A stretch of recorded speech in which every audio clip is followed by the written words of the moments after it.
Hello, good people. Todd Shannon, data scientist, social commentator, getter of buckets. And I got to tell you, this situation with Candace Owens and the Daily Wire, in case you probably heard, of course, you've probably heard that Candace Owens has now been relieved of her duties at the Daily Wire. And I've been hearing everyone kind of talk about it. And most people seem to be taking Candace Owens' side, and I understand in some ways. Well, I will say this: I don't really respect the way the Daily Wire handled the whole situation. Right, the way it was handled, I felt like it was just a failure of leadership on so many levels. I think Ben Shapiro has been kind of refusing to really talk to Candace directly. He talked about her to a bunch of people out in some public event that got out. I don't understand why. If he could have said that to her face, they could have sat down. They could have done some sort of what do they call those things that they do? Those meetings where they talk backstage. I forget what the name of they call them, the Daily Wire little backstage events that they did. But they could have just had a straight hour-long talk session like adults and hashed it out, and he could have said whatever he wanted to say, and then they could have moved on with their lives. Instead, they let it drag on. Ben Shapiro continued to harbor resentment. It was just a bad deal. So I want to play for you really the exchange that Candace Owens had with a guy named Rabbi Berkeley. This is the last kind of thing that she did before she was ousted from the Daily Wire. And I showed you that clip with the cats in the beginning because I want you to understand how egregious this sort of thing that Candace is doing. Because she even, if you noticed right at the end of that situation, you saw the whole thing with the so-called genocide, right?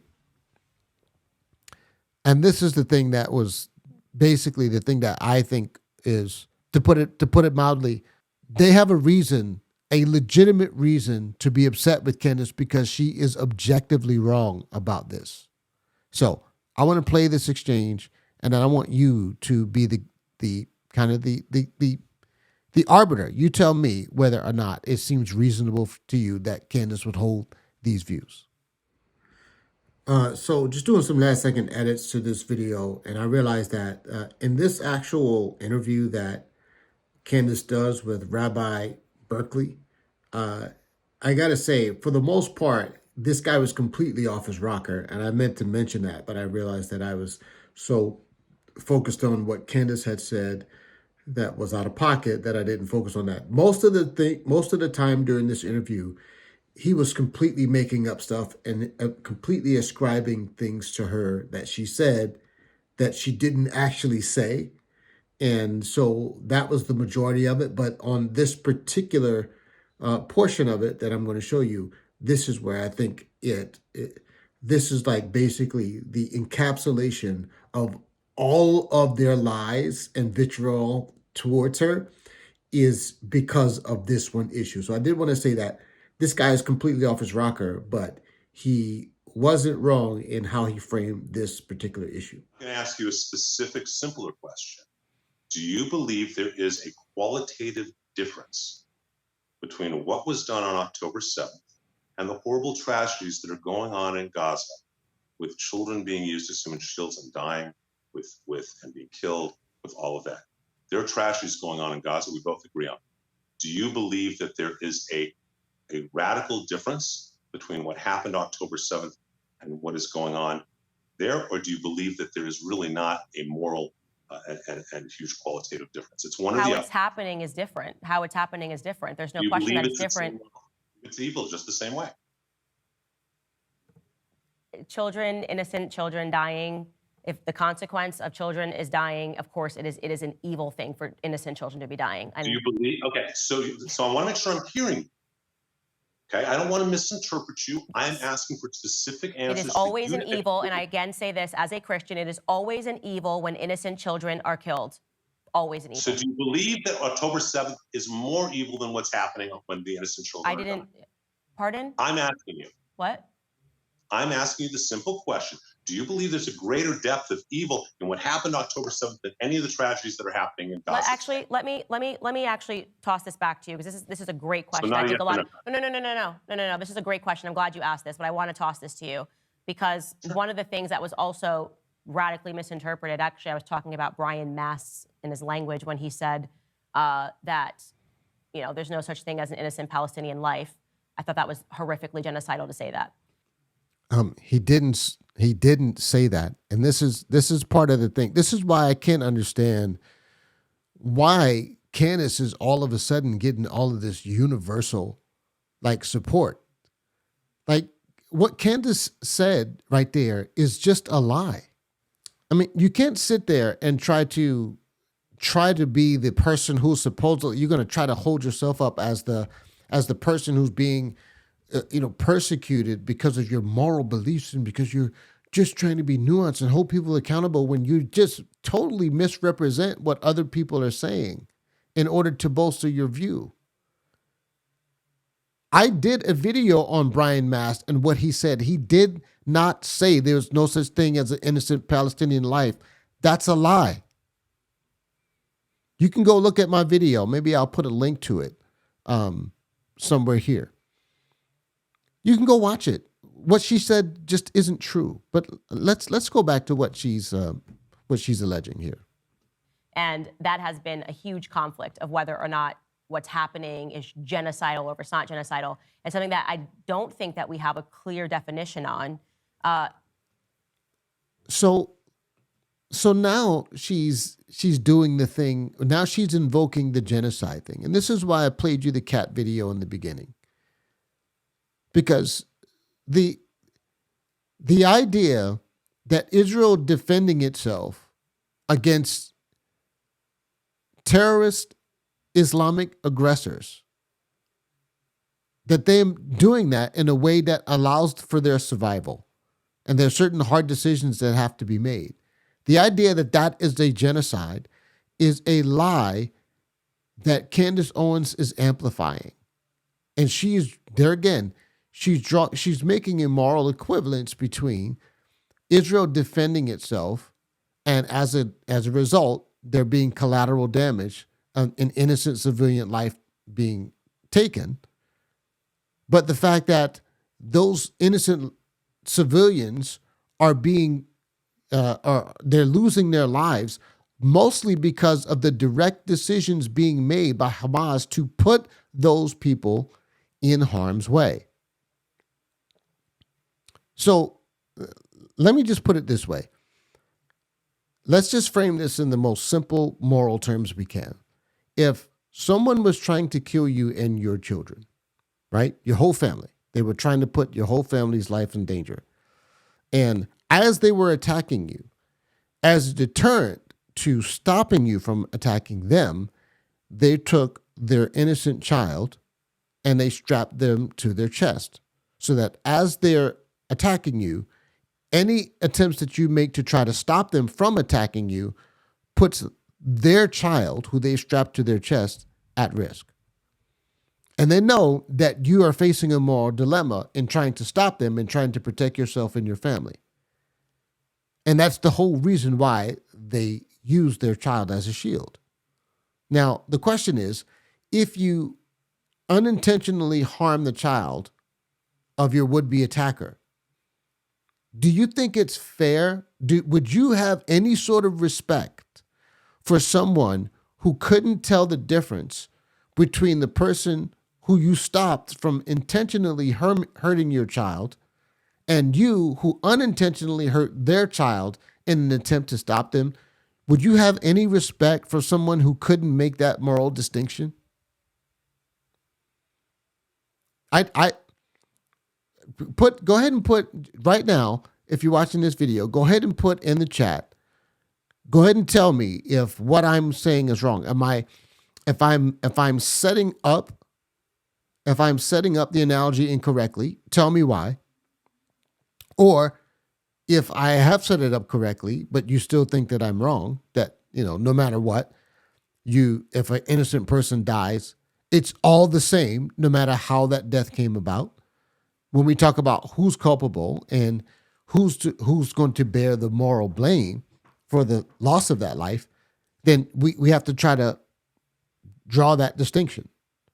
And do you think it's fair that if I end up killing that child, in a sense, for example, in an attempt to preserve my life and the life of my own children, tell me, to what extent do I have an obligation to value the life of my assailant's child more than I value the life of my own child? How much more consideration, what obligation do I have to preserve the life of my assailant's child if in fact they intentionally put that child in harm's way in order to stop me from stopping them? Because this to me is not a difficult moral question. And anyone trying to say, oh, well, it's nuanced and, it's always evil when the life of a child is taken.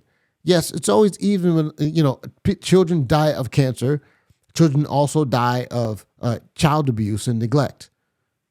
In both situations, a child is dying. But don't tell me that there's no distinction in how they came to meet their demise.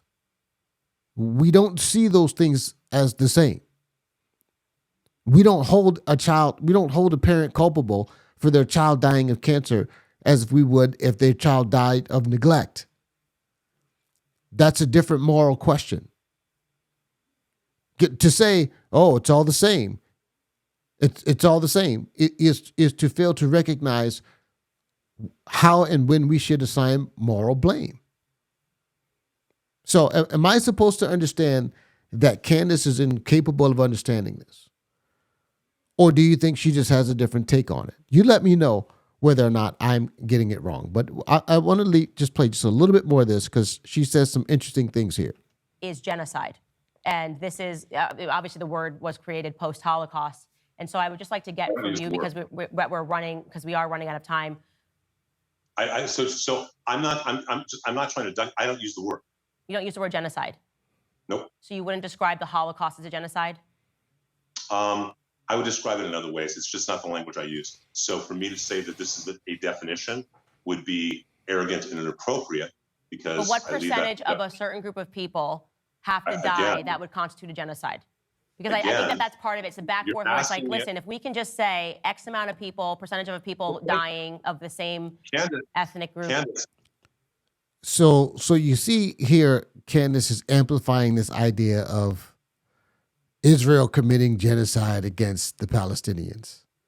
And I just have to say, this is why she got fired. Everyone,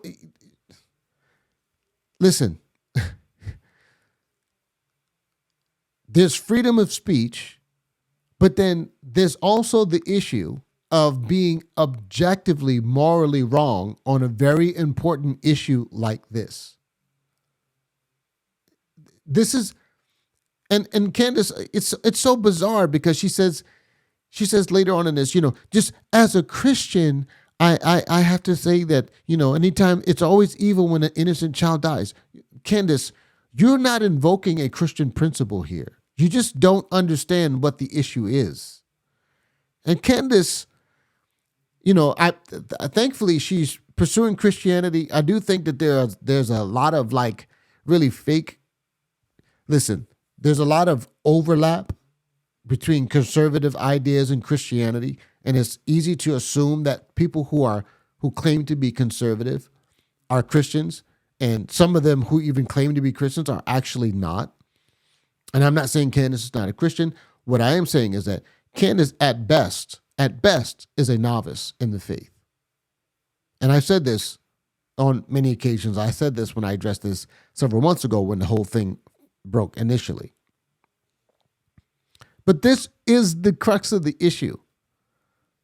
This is Candace in her immaturity, in her naivety, her immaturity as a Christian, her apparent inability to make clear moral distinctions between two things that are not the same. This is why they got rid of her. And all of the other stuff tends to cloud it. it tends to cloud the issue because, yes, the Daily Wire's leadership was horrendous. I think Ben Shapiro was pretty cowardly in the way he kind of talked about her openly behind her back. So why didn't you just have a special session in the Daily Wire? Y'all got all, all this big company, you got all this production capacity. Why didn't you just create a scenario where you sat down and talked to her like a man instead of kind of going behind the scenes and pulling strings to get her fired? I understand that there again, a lot of the issues didn't just start with this situation with the Israel and Palestine conflict, because it goes back to Kanye West and Candace Owens' refusal to denounce anything that he would do, which is also another thing that I find really interesting. Here, Candace Owens is supposed to be this courageous, speak truth to no matter what. She, within 20 seconds, she was out there saying how terrible a person George Floyd was, and she didn't have any regard for it, given the raw emotion of that situation. She didn't have any regard for how that would be perceived. It's like, basically going to somebody's funeral and talking bad about them. It's like, yeah, it might be true, but it's just not the time to do that. She decided she would do that she would do that anyway, even though at the time it was a terrible decision, because she could have waited until, the raw emotion of the situation subsided, and then she could have had a more compassionate way to express her concerns about George Floyd's character, which were all valid. It's not about what she said, it's about how she went about it. So this is the same Candace Owens that's supposed to be, so fearless. And here you got Kanye West out here basically talking about how he loves Hitler and, saying these things that seem to be intentionally provocative to Jews. And she can't bring herself to condemn it. Ben Shapiro, you think Ben Shapiro forgot about that? The Kanye issue is, I think people don't realize, was really the precursor to a lot of this conflict. And so this was kind of the final straw. But in any case, I do find it really, really puzzling that everyone seems to be trying to take Candace's side as if she didn't do anything wrong. And Candace had objectively the wrong position, because she was basically saying Israel, listen, you can try to say that this is not what she was saying, but if you say that's not what she was saying, she certainly wasn't trying to deny saying it. She wasn't being clear that she wasn't saying that. If you say, well, she wasn't saying that, did she make that clear? Why does she bring up the question of genocide when talking to this rabbi? Does she bring up the question of genocide because she wants you to think that she clearly doesn't think that anything Israel is doing is so-called genocidal? Is that why she brought it up? Is she not aware that that's a left-wing talking point, a Hamas talking point, that they are committing genocide, and she raises that question with the rabbi? I mean,